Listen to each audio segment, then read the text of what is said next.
বড় ভাই, বাপরে বাপ, এত চিন্তাবিদ। শুনো, এত চিন্তা করতে হবে না তোমা।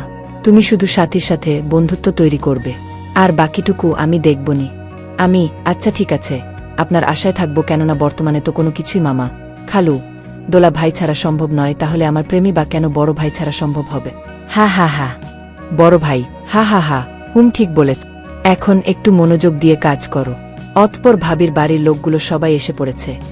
একই সাথে কই, সে কি তাহলে আসেনি? ধ্যাত, কত প্ল্যানিং করলাম, সব বৃথা গেল। অবশেষে আমি, বড় ভাই আর সুমন ভাই, সজীব ভাইয়ের সাথে কুলদারা হিসেবে ভাবিদের সাথে চললাম। ভাবিদের বাসায় পৌঁছাতে পৌঁছাতে রাত 8টা বেজে গেল। সাথীকে দেখলাম বোনকে দেখে খুশিতে জড়িয়ে ধরল। ভাবিও বোনকে জড়িয়ে কান্না করতেছে। এই কান্না হয়তো কষ্টের না, এই কান্না আনন্দের হবে। সবাই মোটামুটি ব্যস্ত হয়ে পড়ল জামাই বাবুকে নিয়ে। বড় ভাইও জামাই বাবুর সাথেই আছে, জোকের মতো, কেননা অনেকে জামাই বাবুকে বিপদে ফেলতে পারে, আর সেই বিপদটা তো বড় ভাইকেই সামলাতে হবে। সাথীকে অনেকটা একা দেখতে পেলাম, তাই কাছে গিয়ে বললাম, কেমন আছেন? সাথী, ভালো, আপনি কেমন আছেন? আমি ভালো। আপনি আমাদের আনতে গেলেন না কেন? সাথী, আপনারা কি আমাকে যেতে বলছেন? আমাদেরও তো আপনি আসতে বলেননি, তাও আমরা 2বার আসলাম। সাথী, সত্যি বলতে কি, আমি যেতাম, কিন্তু আমার ছোট চাচাতো বোন আছে না, ওরাও আমার সাথে যেতে চাচ্ছিল। এই শীতের মাঝে ওদের নিয়ে যাওয়া অনেকটা বেজাল মনে হলো, তাই আর কি যাওয়া হয়নি। তো অসুবিধে নেই, অন্য একদিন যাব।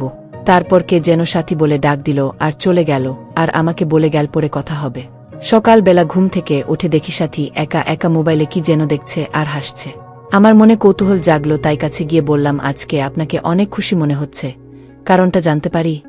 সাথী, কারণটা হচ্ছে এই ভিডিও, ধরেন দেখেন।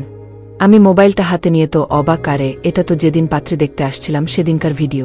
আমি কয়েকবার প্যান্ট নিয়ে টানাটানি করছি, সেইটাও দেখি ভিডিও হয়েছে। সকাল সকাল এরকমভাবে প্রিয়তমার সামনে আমার ইজ্জতের ফালুদা হবে, এটা তো কল্পনাও করতে পারিনি। আচ্ছা, এই ভিডিওটা হলো কিভাবে?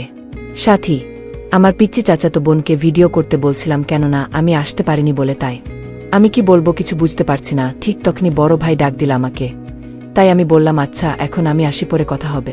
তারপর আর কথা হয়নি। চোখে চোখ পড়লে মুচকি হাসি দিচ্ছে শুধু। এই হাসি যে আমাকে ওই ভিডিওর কথা মনে করিয়ে দেয়, আর আমি নিজেকে নিজেই গালি দিচ্ছি কেন যে সেদিন তাড়াতাড়ি করতে গিয়ে বেল ছাড়া প্যান্ট পরেছিলাম, আর তার খেসারত এখন আমার এরকম ভাবে দিতে হচ্ছে। দুপুরের খাবারের পর বসে আছি, হঠাৎ সাথী এসে বলতেছে, বেয়াই পান খাবেন নাকি? আমি তো অবাক। সাথী এই প্রথম আমাকে বিয়াই বলল এবং পান খাওয়ার অফার দিল। কোনোদিন পান না খাওয়া সত্ত্বেও অফারটিতে রাজি হয়ে বললাম, আপনি যদি বানায় আয়না দেন তাহলে খাবো।